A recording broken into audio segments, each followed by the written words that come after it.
여러분 안녕하십니까? 11월 30일 토요일 MBN 토요 뉴스와이드 시작합니다. 네, 지난 월요일이죠. 더불어민주당 이재명 대표가 위증교사 혐의 1심에서 무죄 판결을 받으면서 사법 리스크 위기에서 당분간은 한숨 돌리게 되는데요. 하지만 앞으로 남은 재판도 여럿 있어서 아직은 안심하기 이르단 말이 나옵니다. 자, 오늘 첫 번째 대담 주제 영상부터 먼저 보고 오시겠습니다. 오늘의 이 장면도 대한민국 현대사의 한 장면이 될 것입니다. 항소하게 될 것입니다. 기본적인 사실 인정부터 도저히 수긍하기 어려운 그런 결론입니다. 국민 여러분께서 진실과 정의를 되찾아준 재판부에 감사드립니다. 죽이는 정치보다 이제 사람을 살리는 정치를 합시다. 이렇게 정부 여당에 말하고 싶습니다. 그런 느낌이라기보다는 사필 규정이 아니겠습니까? 대한민국 사법 시스템 안에서 바로 잡아질 가능성이 높다라고 생각합니다만 그럼에도 불구하고 2심 판결을 우리 국민은 존중합니다. 김인섭 씨에 대한 징역 5년형이 대법원에서 최종 확정됐습니다. 이재명 대표의 사법 리스크는 여전히 첩첩산중입니다. 사필 규정은 본인에게 유리한 판결이 나올 때만 쓸 수 있는 단어가 아닙니다. 네, 변호사 출신 여야 정치인 두 분 모시고 오늘 첫 번째 주제 얘기 나눠보도록 하겠습니다. 국민의힘 송영훈 대변인, 더불어민주당 이승훈 전략기획위 부위원장 나와 계십니다. 안녕하십니까? 안녕하세요. 네. 이승훈 우리 부위원장께 먼저 좀 여쭤봐야 될 것 같습니다. 이재명 대표 1심 선고 나서 월요일이었잖아요, 그렇죠? 그리고 나서 얼굴 표정이 어떻습니까? 좀 많이 굉장히 편해지셨죠. 그리고 지도부 전체가 다 편해졌죠. 한숨 돌렸다라고 생각되고 실은 걱정을 많이 했죠. 영장 때 뭐 위증 혐의가 소명됐다 이런 얘기가 있지 않았습니까? 그런데 이제 재판이라고 하는 것은 합리적 의심의 여지가 없어야 되는 거거든요. 그리고 이제 검찰이 기소할 때만 해도 이재명 대표의 불리한 부분만 녹취록을 발췌한 부분이 있어요. 그런데 이재명 대표가 30분 전체를 제공하면서 들려달라고 했잖아요. 그래서 판사가 들었는데 이 종이로 글자를 보는 거하고 그 뉘앙스라든가 전체적인 맥락을 보는 건 좀 느낌이 다르거든요. 그런 측면에서 이재명 대표가 좀 공격적으로 방어를 한 것들이 좀 주요했던 것 같습니다. 예. 그날 이제 25일 날 선고 날 이제 같이 특보 방송을 하셔서 제가 여러 번 많이 여쭤봤는데 자체적으로 이재명 대표 스스로 또는 민주당 자체적으로 어느 정도 이 1심 선고에 대한 예상을 하셨어요? 무죄 나올 거라고 말은 방송에서는 하셨는데 방송에서 말은 다 무죄라고 했죠. 네. 그런데 이제 저는 그렇게 생각해서 이 유무죄의 결정적인 기준은 녹취록이다라고 생각을 했어요. 녹취록이 없었다면 이재명 대표는 위증 나왔을 수 있습니다. 왜 그러냐면 뭐 검찰에 압박받아서 김진성 씨가 자백해버리면 그냥 위증 교사가 돼버릴 수 있거든요. 근데 녹취록 전체를 읽어보면 이재명 대표가 사실대로 기억나는 대로 본대로 말을 해달라고 하고 있거든요. 12번이나. 12번이나. 그리고 뭐 김진성 씨가 약간 이재명 대표를 위하는 방향으로 좀 가려고 하면 또 기억나는 대로 해달라고 다시 잡아주거든요. 이 부분이 판사와 하여금 무죄 판결을 내린 것 같아요.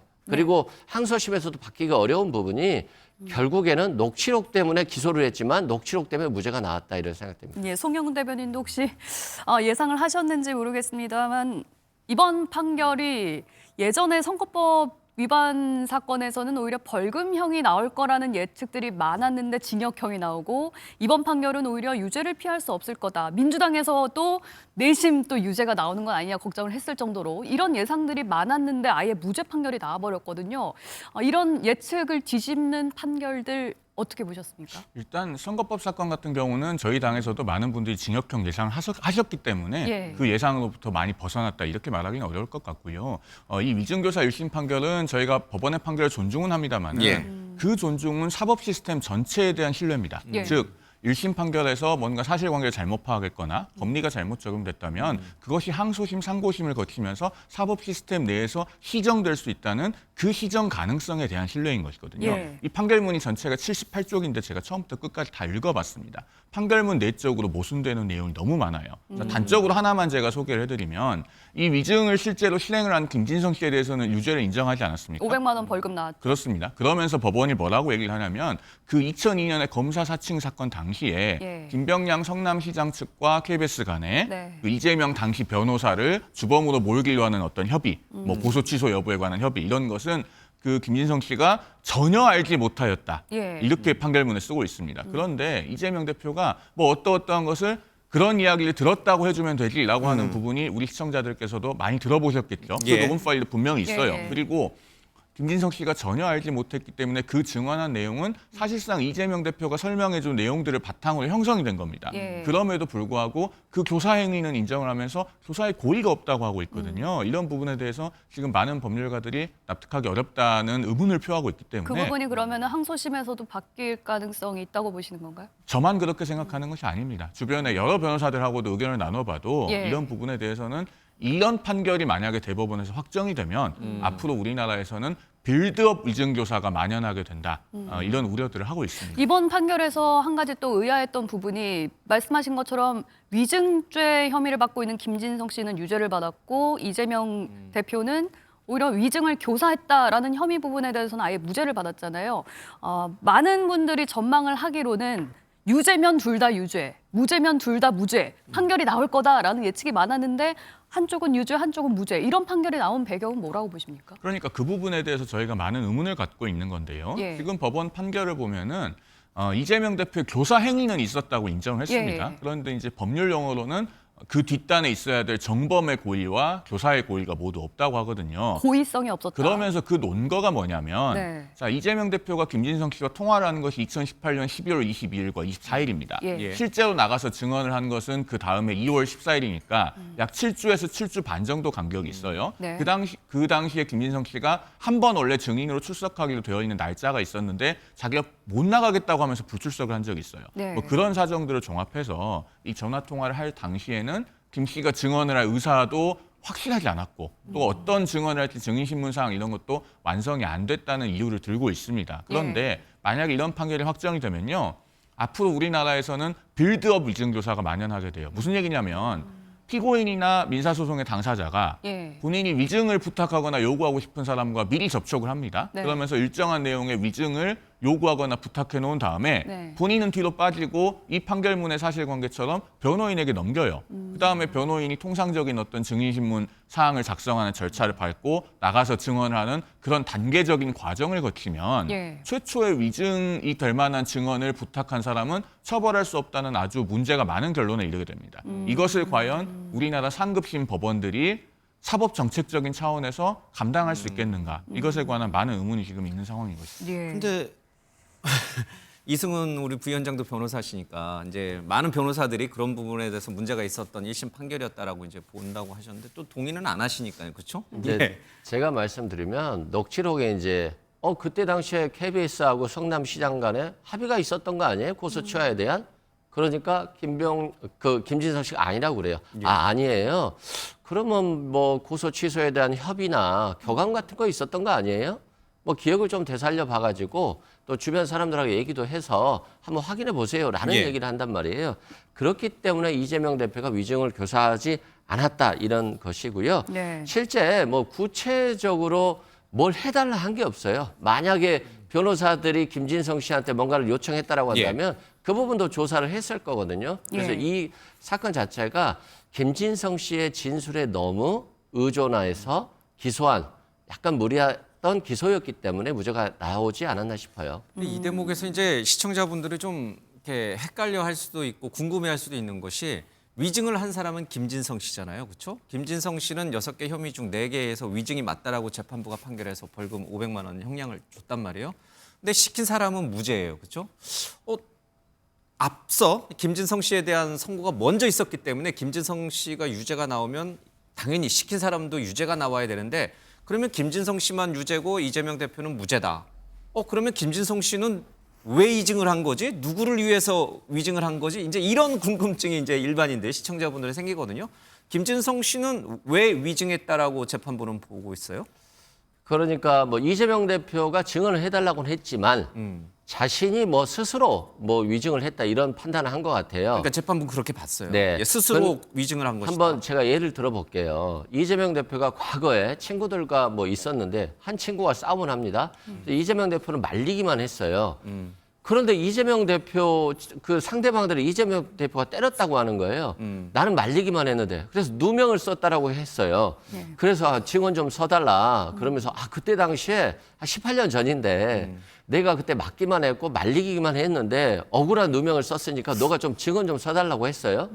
근데 위증해달라고는 안 했잖아요. 나는 분명히 그때 맞았고 말리기만 했는데 때렸다고 한다. 근데 우리 아버지가 부자니까 아마 아버지한테 보상을 받으려고 하는 것 같다라고 할 수 있는 거잖아요. 예. 근데 이게 이제 친한 친구니까 이 사람이 가서 기억은 정확히 안 나는데 그래 다른 친구하고 고소 취소 협의하면서 이 부잣집 아들한테 좀 몰아가려고 했구나라고 이제 증언할 수 있는 거잖아요. 근데 증언한 사람은 유죄가 되지만 이재명 대표 자체는 구체적으로 뭘 위증해달라고 한 것이 아니라 내 기억에 대해서만 얘기했다. 뭐 이런 차원에서 법원이 판단한 것 같아요. 즉 김진성 씨가 위증한 것에 대해서 이재명 대표의 부탁과 인과관계가 없다라고 판단한 거죠. 그러니까 그 말씀이 이해가 되는데 김진성 씨는 왜 거짓말을 해서 스스로 또 벌금 500만 원 형을 받냐는 거죠. 무엇을 위해서 위증을 했냐? 그럴 수는 있겠죠. 뭐 이재명 대표가 뭐 관계가 좀 있잖아요. 앞으로도 뭐 어떤 관계가 될지도 모르고 뭐 성남시장으로 이제 뭐 그때 한참 뭐 경기도지사도 되고 이럴 때잖아요. 그러니까 언젠가는 뭐 도움을 받을지도 모른다라고 하는 어떤 막연한 기대감으로 얘기를 했을 수는 있었다고 봐요. 이재명 지사가 잘 되면 네. 대통령이 되든 뭐 잘 되면 네. 나중에 좀 이제 도움을 받을 수 있고 혜택을 받을 수 있으니까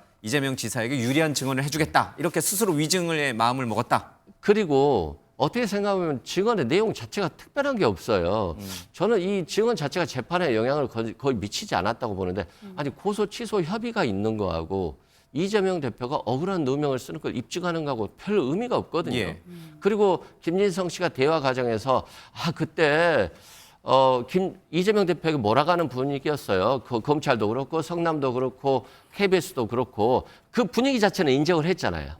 그러면 고소 취소가 된 것도 아니니까 협의 자체는 중요한 것이 아니어서 재판에 큰 영향을 미칠 건 아니었지만 아마도 김진성 씨 입장에서 보면 여러모로 생각을 해서 약간 오바된 그런 증언을 한 것 같다라는 생각이 듭니다. 그때 선고 날 이제 방송하시면서 그 얘기를 했던 게 제가 기억을 하고 있는데 검찰과의 이게 폴리바게닝. 그러니까 지금 김진성 씨가 이 위증 혐의 말고도 다른 혐의들로 인해서도 검찰에 수사를 받고 있으니 그 부분과 이렇게 딜을 그렇죠. 하는 거죠, 일종의. 그러니까 예를 들어서 제가 김진성의 변호인이라고 쳐볼게요. 예.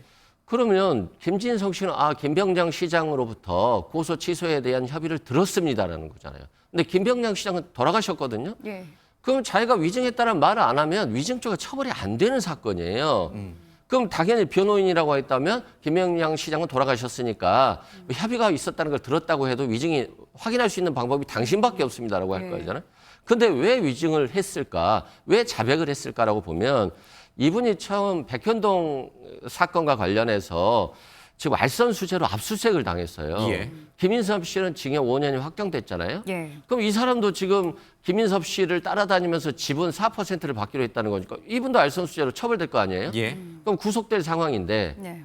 검찰이 느낌이 이재명 대표에 대한 불리한 진술을 해주면 자신의 혐의에 대해서 좀 봐줄 것 같은 분위기가 있어요. 그럼 이재명 대표한테 불리한 얘기하고 벌금 500 받으면 구속 안 될 수 있잖아요. 예. 자체적으로 위증했다라고 증언을 할 수가 있다. 그런 측면에서는 조금 자백의 경위가 조금 불순한 측면이 있다 이런 말씀. 그러니까 이거는 김진성 씨한테 한번 물어봐야 되는데 김진성 씨 변호인한테 지금 이제 말씀하신 건 두 가지 가능성이 왜 김진성 씨는 그러면 위증을 했을까? 하나, 이재명 대표가 나중에 잘 됐을 때 혜택을 덕을 보기 위해서 이재명 대표에게 유리한 위증을 좀 하자 이렇게 마음먹었을 가능성 하나. 두 번째는 이제 다른 혐의와 관련해서 검찰 수사를 받고 있으니 그 부분은 조금 좀 뭐랄까 면죄부를 좀 받기 위해서 폴리바게닝을 통해 가지고 그래서 이재명 대표에게 불리한 진술, 위증을 한 그 두 가지 케이스로 좀 이제 좁혀진 것 같아요. 정확히는 모르겠습니다만은. 자, 제가 하나하나 좀 차근차근 반론을 드려도 될까요? 일단은 김진성 씨가 본인의 과거의 위증을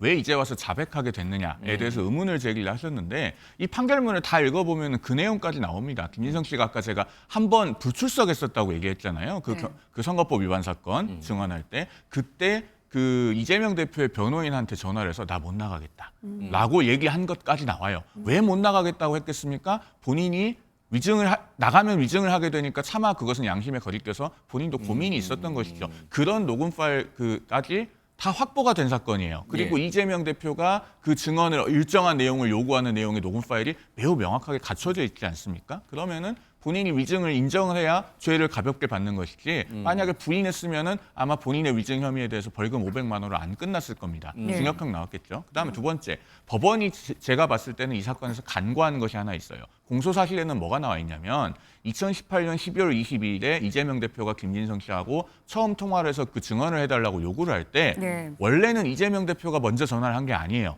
이재명 대표가 정진상 실장한테 얘기를 하고 정진상 실장 김인섭 씨한테 얘기를 해서 김인섭 씨가 김진성 씨한테 전화를 해요. 그런데 김진성 씨가 나는 그 당시에 기억나는 게 하나도 없어서 증언 못하겠다 라고 의사 확인이 안 되니까 이재명 대표가 전화를 합니다. 이게 이 판결문 끝부분에 가면은 김인섭 씨가 김진성 씨한테 전화를 한 사실이 인정이 돼 있어요. 그럼에도 불구하고 법원이 그 위증의 동기에 대해서는 대단히 간과하고 있습니다. 즉 증언을 결심하게 된 것이 이재명 대표와의 전화통화 때문이에요. 그 부분을 말씀을 드리고 세 번째로 인과관계 단절에 관해서요. 이게 우리 대법원 판례하고 지금 맞지 않아요. 우리 대법원 판례가요. 조사행위와 그 실행행위 간의 인과관계에 관해서 그 교과서적으로 가르치는 판례가 낙태교사죄에 관한 2012년 대법원 판례가 있습니다. 그 사건이 어떤 내용이냐면 남성이 여성하고 교제를 하다가 여성이 임신을 하니까 그 어떤 남성이 이제 그 여성에게 낙태를 해라라고 종용을 하면서 나는 네가 아이를 낳더라도 친권도 행사하지 않겠다. 뭐 결혼도 안 하겠다. 이런 얘기를 해요. 그런데 여성이 처음에는 아이를 낳겠다고 하다가 약간의 시차를 두고 본인이 스스로 병원을 알아봐서 낙태를 합니다. 남성이 인과관계가 단절됐다고 주장을 했거든요. 그런데 이것조차도 낙태교사죄가 대법원에서 인정이 돼서 처벌을 받았어요. 그 기준을 그대로 적용해 보면은 이재명 대표는 위증교사가 성립된다고 보는 게 매우 합리적입니다. 어쨌든요. 그런 법률적인 자세한 얘기들은 뭐 그러니까 이해는 되는데 충분히 이해는 되는데 이제 그게 이재명 대표 케이스에 그대로 적용할 수 있는 건지 없는 건지는 조금 또 법률적인 전문가들이 좀 논의를 좀 해보시면 될 것 같습니다. 뭐 지난번 선거법도 그렇고 이번에 위증교사 재판도 그렇고 아직 1심이잖아요. 다음 상급심에서 재판 결과가 뒤집어질 수도 있을지 이 부분은 어떻게 전망하십니까? 일단 선거법 관련해서는 뭐 골프를 친 것으로 그 사진을 조작해서 골프를 친 것처럼 보여졌다. 이거 유죄 부분이 있잖아요. 저는 이 부분은 무죄가 나올 거라고 봐요. 왜냐하면 일단 10몇 명의 사진을 4명의 사진인 것처럼 보여줬거든요. 그리고 여기에 대해서 국민의힘이 마치 골프를 친 것처럼 이재명 대표를 비판했거든요. 그러니까 이 사진을 가지고 골프를 친 것으로 볼 수 없다라고 이제 얘기를 한 건데. 오히려 선거법 재판에서 이재명 대표가 유죄를 받은 부분은 무죄가 나올 것 같습니다. 그 부분은 저는 무죄가 나온다고 봐요. 이번에 그 위증교사 혐의 관련해서. 일단 그거 좀 말씀드리고 일단 그 부분은 저는 무죄가 나온다고 보고 백현동과 관련해서는 압박이 있었냐 협박이 있었냐 부분이 있잖아요. 이 부분도 뭐 충분히 무죄 가능성이 있어요. 왜 그러냐면 뭐 백현동과 관련해서 어떤 청탁이 있거나 이런 걸 떠나서 실은 국토부에서 11번의 요청이 있고 3번 정도는 한국식품연구만 꼭 집어서 부탁을 여러 번 했거든요. 압박을 느낄 수 있죠. 그렇다고 한다면 이 부분도 무죄 가능성은 충분히 있다라고 말씀드리고 위증교사 부분은 개인적으로는 녹취록 때문에 기소가 됐지만 녹취록 때문에 무죄가 나올 가능성이 높고 그래서 항소심에서 번복되지 않을 가능성이 높다라고 생각됩니다. 다들 이제 뭐 기대와 희망이 섞인 얘기를 해주시는 것 같고 이쪽도 마찬가지고 국민의힘 쪽도 마찬가지고 바뀔 거라고 보시는 거죠? 일단 선거법 위반은요. 목요일에 그 백현동 로비스트 김인섭 씨에 대해서 대법원 판결이 확정되지 않았습니까? 그 백현동 용도 변경과 관련돼서 알선수재 혐의로 징역 5년이 지금 확정이 됐죠. 그 김인섭 씨가 70억 원 넘게 받았다는 것이 지금 법원에서 인정이 됐습니다. 그 판결의 내용이 뭐냐면요. 백현동 용도 변경과 관련해서 이 김인섭 씨가 이재명 대표, 정진상 실장 이런 사람들의 교분을 이용해서 로비를 하니까 당시 성남시에서 그러면은 개발업자가 그 계획을 제출해서 신청을 하면은 4단계 용도 변경을 받아주기로 방침을 정하고 내부적으로 그걸 이재명 시장에게 보고했다는 내용까지 판결에 나와 있습니다. 예. 그러면은 이게 국토부의 협박을 받았다는 이재명 대표의 주장을 허위 사실 공표가 아니라고 2심이든 3심이든 법원이 판단할 수 있겠습니까? 예. 도저히 선거법은 이제 바뀌는 게 불가능한 거예요. 네. 그다음에 위증교사는 제가 아까 앞서도 설명을 자세히 드렸으니까 한마디만 하자면은 과거에 이제 안희정 그 지사의 성폭력 사건도 1심에서 무죄 나왔다가 2심에서 유죄로 바뀌고 예. 대법원에서 확정이 됐잖아요. 그때 이제 안희정 지사를 따르던 분들이 1심에서 무죄가 나오니까 예. 사실은 정치적 의사결정을 많이 늦췄습니다. 계속 무죄가 나올 줄 알고. 네. 그랬다가 나중에 유죄가 나와서 충격이 배로 컸거든요. 그런 일이 재현될 수도 있다라는 말씀을 드립니다. 이번에 5개 이제 받고 있는 재판 중에서 이제 2개 1심 결과가 나왔고 나머지 이제 백현동 개발 의혹 사건이라든지 대북 송금 사건이라든지 얘기 나온 것처럼 김인서 씨가 백현동 개발 의혹 사건으로 이미 이제 대법원 확정 판결을 받았고 이화영 전 부지사도 이제 다음 달에 2심 항소심 결과를 앞두고 있잖아요. 이 결과들이 결국에는 이재명 대표의 남은 재판에 안 좋은 영향, 어떤 영향을 줄 수도 있다. 이 부분은 어떻게 전망하십니까? 백현동 로비스트 김인섭 씨에 대한 판결이 이재명 대표의 그 백현동 관련 허위 발언, 선거법 위반을 거의 확정짓는 것에 준하는 효과가 있습니다. 예. 그러면은 선거법 재판이 빨라지면 이재명 대표가 피선거권을 잃는 것도 빨라지는 거예요. 그러면은 국회의원이라는 방탄마개가 없어지면 그 뒤에 있는 나머지 재판들, 즉 예. 대장동, 백현동, 성남FC, 위례신도시가 예, 예. 병합되어 있는 사건과 대북송금, 경기도 법인카드 예. 이 사건들의 진행이 앞으로 빨라질 수밖에 없습니다. 그래서 지금 민주당이 선거법을 스스로 뜯어고치려고 하고 뭐 별의별 수단들을 다 강구하고 있지 않습니까? 그런 것들을 이제 어떻게 그 부당한 방탄과 그 심지어는 도핑을 한 선수가 도핑 테스트를 없애겠다는 그런 예. 시도를 막을 것인가? 알겠습니다. 이게 중요하다고 봅니다. 예. 조금 하나씩 조금 정리를 하고서 가겠습니다. 일단 앞서 이제 김인섭 씨 대법원 5년 징역 5년 확정 판결이 이재명 대표가 국토부로부터 압박을 받아서 이 백현동 용도 변경을 해준 게 아니라 김인섭 씨와 같은 로비스트들의 그러니까 개발업자들의 로비 때문에 해준 것이다. 이제 이렇게 이제 해석을 하신 거죠. 동의하세요? 일단 김인섭 씨에게 5년 유죄 판결이 확정된 것 자체가 유리하다고 볼 수는 없죠. 불리한 건 맞아요. 다만 이분이 유죄 판결을 받았다고 해서 이재명 대표하고는 전혀 상관이 없어요.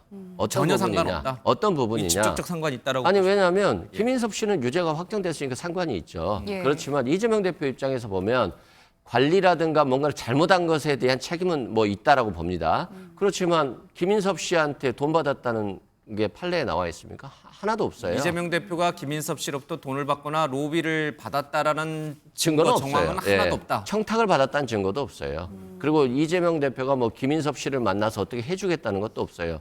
그렇게 한다라고 한다면 뭐 김인섭 씨가 유죄받았다고 해서 이재명 대표가 유죄된다라고 하는 것을 뭐 저는 확인할 수 없다 이렇게 예. 말씀드리고 예를 들어서 국토부에 압박이 있었다 아니다. 예.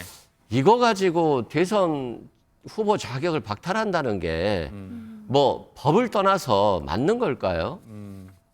법이라고 하는 게 법과 양심에 따라서 판결하는 거잖아요. 예. 엄격하게 그냥 법만 봐가지고 그래 압박 받았는데 너가 압박을 느꼈는지 모르겠다라고 해서 유죄 판결 받는 것 자체가 이건 지금 역사적으로 봤을 때는 굉장히 좋지 않다라고 말씀드리고요. 예. 그리고 국민의힘은 검찰이 없었으면 어떻게 먹고 살았을까 이런 생각이 들어요. 아니 그냥 뭐 이재명 대표 사법 리스크 보고 그냥 재판 결과만 보고 있잖아요. 민생과 경제는 내팽개치고 능력도 안 되고 그래서 이것만 바라보고 있으니까 저는 국민의힘이나 대통령이 더 못하는 것 같아요. 이재명 대표 잘못되겠지, 뭐 사법 리스크 때문에 안 되겠지. 그것만 온통 바라보고 있으니까 일희일비하는 거 아니겠습니까? 그래서 저는 예. 이재명 대표는 기소돼서 재판이라도 받고 있잖아요. 뭐 국민의힘이나 윤석열 대통령의 측근들이나 가족은 아예 기소 자체가 안 되잖아요. 굉장히 불공평한 알겠습니다. 저울에 있다는 점에서 예.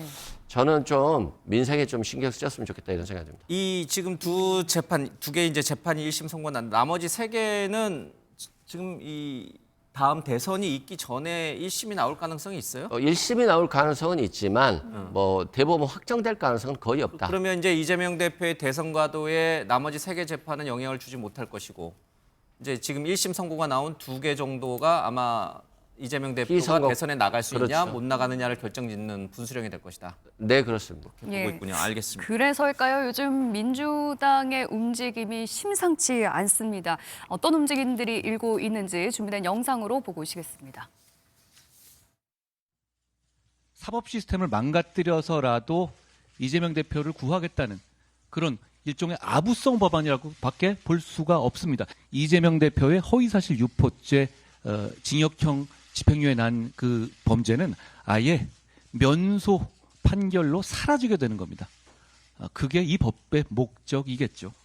이재명 대표의 판결 결과를 국회의 힘으로 바꿔보겠다라는 발상이다라고 말씀드립니다. 선관위가 자의적으로 해석할 영역이 너무 많아요. 그러니까 이렇게 선거법에 불합리한 부분들이 많이 있기 때문에 21대 국회에서도 많이 제출이 됐었고 당연히 22대 국회에서도 제출이 되는 거죠.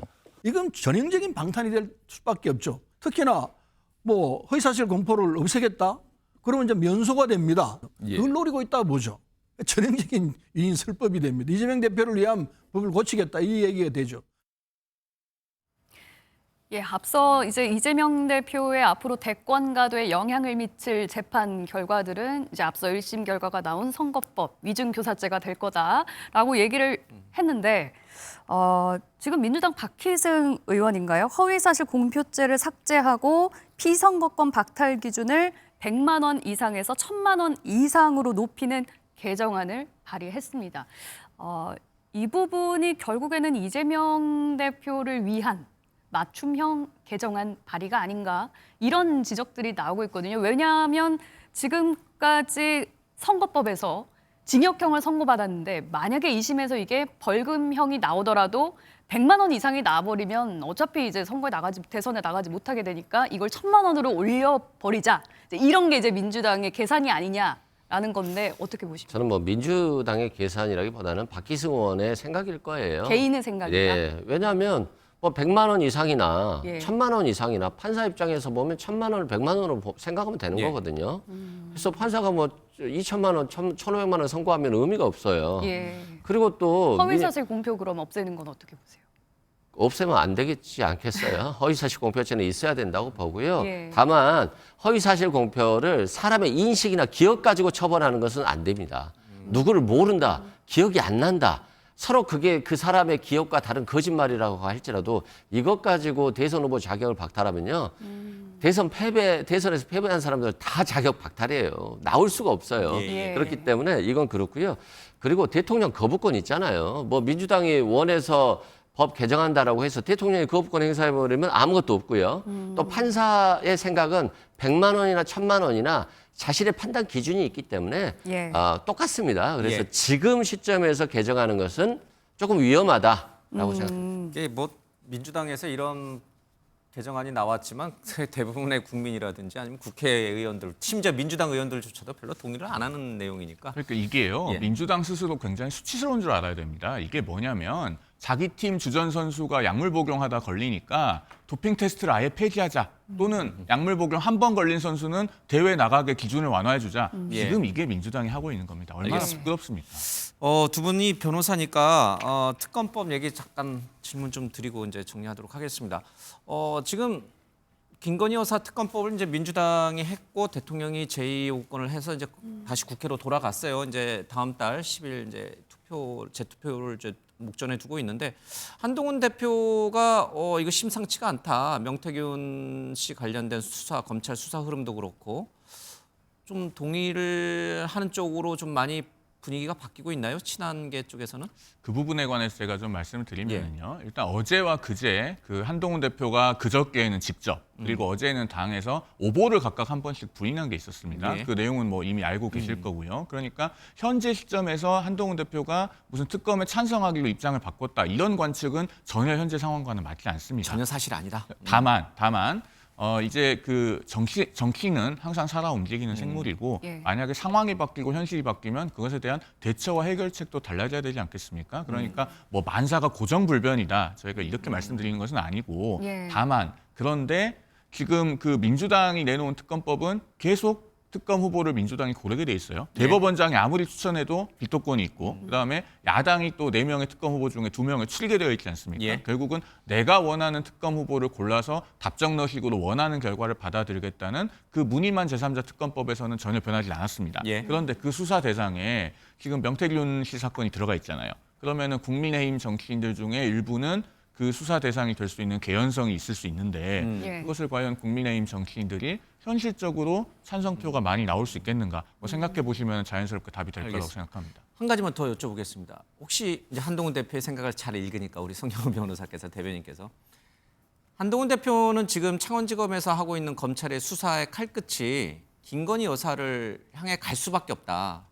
필연적으로 거기까지 간다. 이렇게 한 대표는 인식하고 있나요? 그러니까 그게 바로 어제 저녁에 한 일간신문에서 마치 그런 비슷한 말을 한 것처럼 보도를 했다가 당에서 곧바로 그런 적이 없다, 오보다라고 김건희 여사라는 말을 안 했다. 이제 공지를 이렇게 낸 나왔죠. 부분입니다. 네. 네. 그러니까 아니다. 한동훈 대표는 그렇게 생각 안 하고 있다? 이 수사 상황에 대해서는 노코멘트. 이 수사 상황에 대해서는 당이 지금 압수수색까지 당하지 않았습니까? 네. 그러면은 그 수사 상황에 대해서 어떤 예단이나 선입견도 갖지 않고 그냥 법적 절차에 대해서는 정상적으로 그 협조를 하고 그 다음에 수사 상황을 예의주시하고 있는 그런 상황인 것이죠. 특검법안에 대해서는 당연히 반대할 것이고 이 검찰 수사 상황은 예의주시한다. 그러니까 현재까지 어떤 명시적인 입장 알겠습니다. 변경은 없다 이렇게 말씀. 민주당은 혹시 국민의힘의 친한계를 중심으로 한 이른바 이탈표가 좀 많이 나올 것으로 기대하고 있죠? 별로 안 나올 것 같아요. 그래요? 그래서 날짜 미루신 거 아닌가요? 아니, 막 민주당에서? 그렇죠. 아니, 좀 근데 날짜 왜 밀어서 예. 안 될 거 뻔한데 왜 국민의힘도 자꾸 조금 내분이 올리시는 있으니까 거예요? 예. 조금 내분이 있어가지고 좀 더 이탈표가 기다려보자. 나오기를 바라긴 하죠. 예. 근데 실은 국민의힘은 좀 비겁해요. 한동훈 대표도 그렇고. 예. 왜 그러냐면 민주당의 특검법이 위헌이다라고 하면서 정작 자신의 특검법을 내놓지 못하잖아요. 결국에는 본인들이 변화와 쇄신을 하려면 특검법 내놔야 되거든요. 예. 합헌적인 특검법을 내놓으면 되는데 못 내놓는다는 거. 그리고 한동훈 대표가 좀 착각하면 안 되는 게 윤석열 대표는 한동훈 대표를 결코 인정하지 않습니다. 예. 그래서 좀 분위기를 잘 띄워서 쇄신을 해서 언젠가는 꼭 특검법을 통과시켜야 된다고 생각합니다. 또 특검법 이번에 안 되면 또 낼 거예요? 이번에 안 되면 일단 상설 특검을 가야 되지 않겠습니까? 예. 예, 대통령이 거부권 행사하지 못하도록. 알겠습니다. 오늘도 5번째 또 광화문 광장에서 이제 장외 집회 하시는데 특검법 수용을 촉구를 위한 특검법 계속 내시고 계속 부결시키고 그런 일들이 도돌이표처럼 계속되고 있네요. 지금까지 국민의힘 송영훈 대변인, 민주당의 이승훈 전략기획위 부위원장과 함께 얘기 나눠봤습니다. 고맙습니다. 감사합니다.